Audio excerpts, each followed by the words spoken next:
siin on kõik aia ääres reas. Jaanuse pere. Ja vaata, Jaanus lehvitab see. No kõige tähtsam on nüüd sinu rattaga. Ma paningi talle neid rattapilte.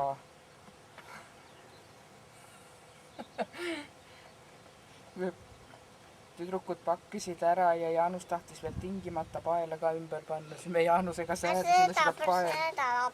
Ja vaata seda pilti ka.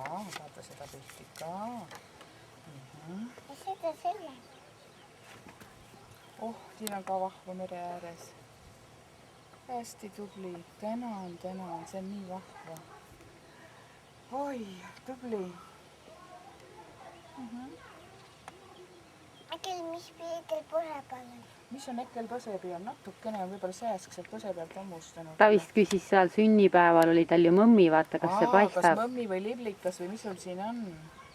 Ekkel põse peal. Ahaa. Mõmmi on sul siin põse peal. Sa oled ikka täis sünnipäevalaps ja nii rõõmsad ümbrikud ka ja väga vahva. Tõesti armas.